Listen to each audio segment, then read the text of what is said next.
Hello and welcome back to the training route. I know it's been a hot minute since I uploaded a full-size video. Today we've got some running trains, and I'm also going to talk about buying used locomotives because that can be somewhat challenging depending on your knowledge level, especially if you're looking for the cheaper stuff. It's really easy to get something that's just not good.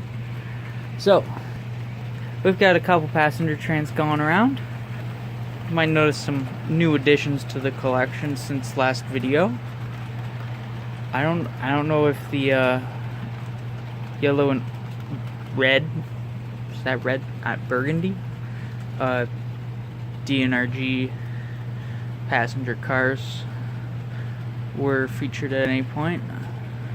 They might have been. They're just some Athens blue boxes that I picked up at Trainfest in Milwaukee last year. Last time it was held. And then we've got the and the lighting right there is poor. And then we've got, oh cool, I've just realized that I never plugged in the microphone. That's cool. We're gonna plug that in now, and it's gonna change the audio. Anyways, you can probably hear me better now. The two greens, man, the white balance on this sucks. Hopefully that fixed later. I don't know. Oh, you know what it is? I'm missing a bunch of light from this side because I didn't set up the full lighting. And on the other table, we've got daylight with some streamliners. See, the white balance over here is a lot better, probably because there's a light right next to the camera here.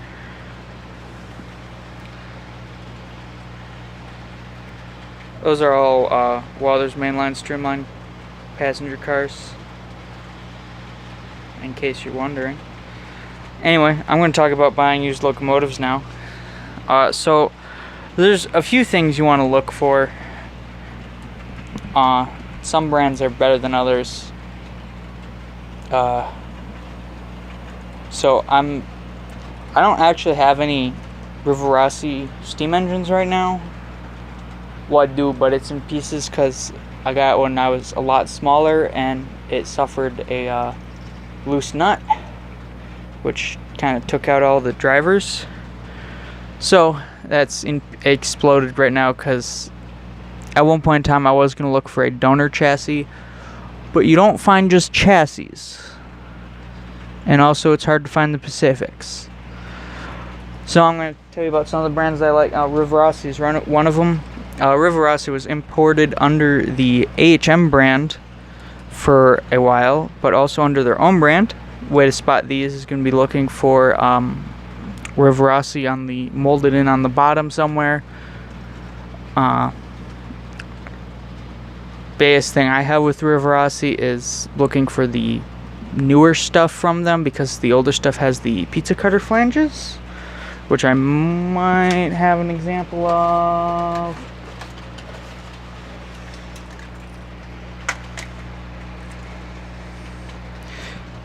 So yeah, if you've got the big pizza cutter flanges, they work fine, but if you want to run them on coated E3, they hit the ties. So, you know, that's not great. That's the only brand that I don't have an example of. Well, actually, I do have an example of a Riverossi, don't I? Or is this one AHM? This one might be AHM. Okay, so yeah, this little switcher is AHM branded, but I'm pretty sure, actually no, it's, I don't know the make on that, the actual make, not just whether it's AHM. Anywho, so I've got several of these AHM diesels. They'll have AHM on the bottom, or I think they'll also have Riverossi, or no, not Riverossi.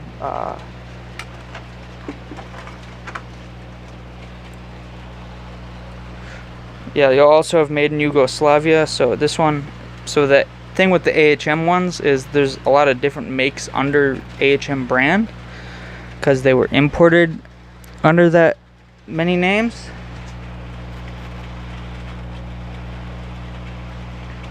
So this is AHM Tempo.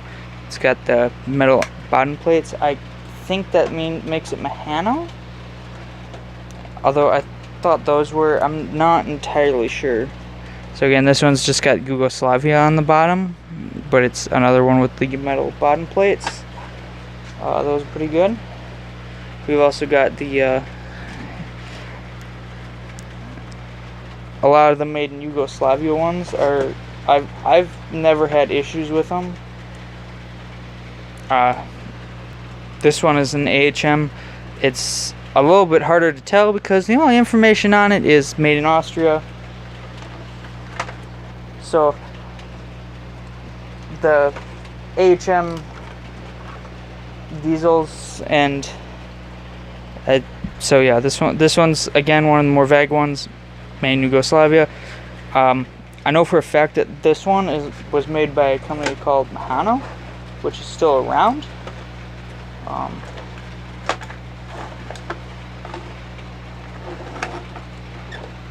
Although they're less active in the North American market, so... Oh, that's where those screws that I found on the desk came from. I should put those back in there. So this one is made by Mehano. It's a little bit newer. It's got custom paint on it that I still gotta finish. So that's AHM Mehano Riverossi. For diesels, biggest player is going to be your Athearn. So with Athearns, you're going to be looking for, most of the time, the 4 holes in the bottom of the fuel tank in this kind of truck. Then also inside you'll have you won't have all the extra wires and stuff in the decoder, but the motor with the big flywheels on it. And a lot of the time they won't have handrails installed, but they are very solid, good engines. I've messed something up inside when I took that off. Oh, because that didn't, some of the extra weight that I put in there didn't stick. So, and then I'm going to move on now to Mantua. So Mantua diesels, they're okay. I'm not a fan of the one-powered truck thing. There's a difference between diesels in Mantua and Tyco. Even though they are visually the same, the Mantua ones have a better motor, even if it is still the one-truck design. I don't have a Tyco Power Torque because I don't like the way they are designed, because they have a lot in common with the Bachmann pancake motors, which I also don't like. So Mantua also made lots of steam engines. So this is a little 440, and one of the, so it'll be stamped on the bottom, I think. Yes, this one's got Mantua stamped on the bottom, right in there. So, and other than it being stamped on the bottom, if you have a Tyco steam engine, you want to look for this motor in it. It'll have a white worm gear on the end, because for a while the Tyco models were the same toolings and parts, exactly the same as the Mantua ones, except for with Tyco on the bottom, I believe. I don't have any of the Tyco ones, I don't think. I might.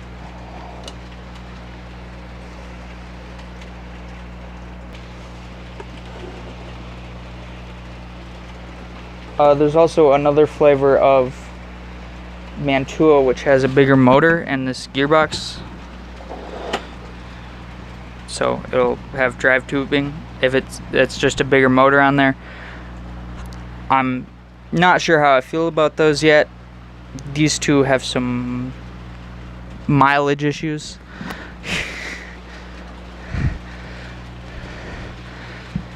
So anyway, most of these engines should be going for, so for the diesels, probably in the $60 range. For steam engines, maybe $100. Although some certain models are a little bit higher than others because they are more in style right now. Namely, big boys from Riverossi. Those are in high demand. So price on those has gone up a lot also because people see, you know, they Google HO scale big boy, and on your eBay listing you get a super crazy price because you get new models when you Google search that, which are significantly different from the old ones. So yeah. Now, jumping up a price step for some of these things is Bachmann Spectrum. I've got my Bachmann Spectrum Shay here, which is doing Shay things apparently. So these ones are going to be easy to differentiate from regular Bachmanns because they've got just a whole lot more separately applied stuff, and they look a lot better because your regular Bachmanns are going to tend to look like these three, which, you know, they don't look that great. It's USRA 060, that one's kind of a worn out tooling, but I am a fan, as you can tell by the fact that I have 3 of them. Also the newer Bachmann stuff. Also, I'm not sure when they actually I could probably figure it out, but really anything that's got a can motor in it is I'm pretty cool. I'm okay with. Some people in model railroading aren't fans of Bachmann stuff because of the reputation they set for themselves when they were running the pancake motors, being plagued with cracked gears and all that jazz. But anyways, that's a brief summary of what I look for when I'm shopping for model trains, specifically locomotives, on the used market, a lot of times online. So and the Bachmann Spectrum stuff is going to be 100 plus ish. I don't think that much of it goes for more than 200. These prices reflect more online stuff at train shows, and stores be a little bit lower just because it's a lot harder to find that one guy who wants to pay that much for them.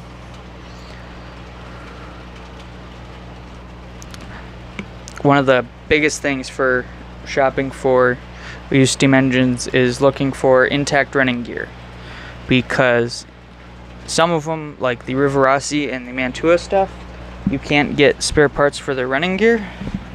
So if the valve gear's all jacked up and missing stuff, you're gonna be in for a time.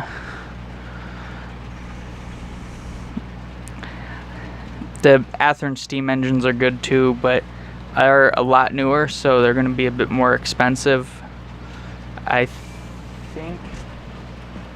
Oh, I took the price tag off of this one. Why did I do that? That was silly. I don't know how much they go for. I've only got this one, although I've been very impressed with it. Although I don't think it was actually made by Athearn. Not gonna lie, I think they just sold it under their name. Mostly because there's a little tag on the bottom that had a company that does brass. Although maybe they just did the chassis and Athearn did the body, but I doubt that. Anyway, we'll do a little bit more watching trains run. I think that'll be it.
we're gonna throw up some better light here so you can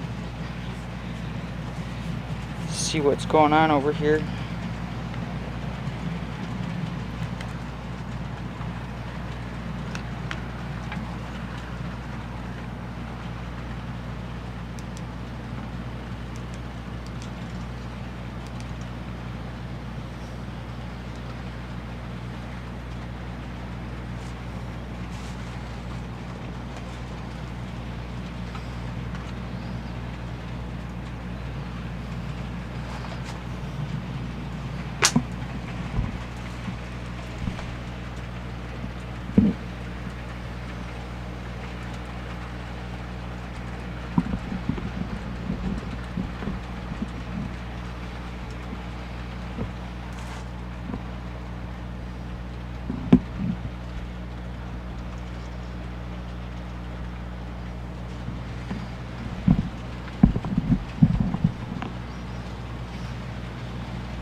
I did some work here, so now pretty sure everything should go over this spot okay. You might notice that the track there is a little closer to the edge than maybe is strictly cool, but you know, hopefully stuff stops derailing there. Oh, I forgot this phone was still plugged into a charging spot.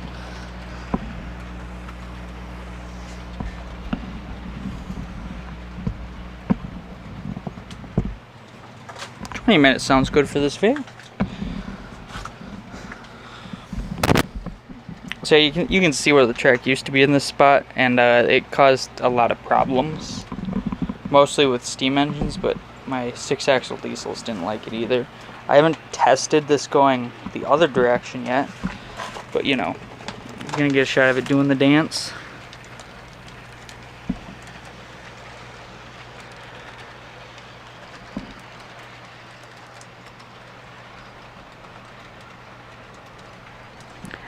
Anyways, thanks for watching. Hope you enjoyed. Go ahead and hit the subscribe button and the like button, please. Makes me feel good. Watch the number go burr. Anyways, see you in the next one.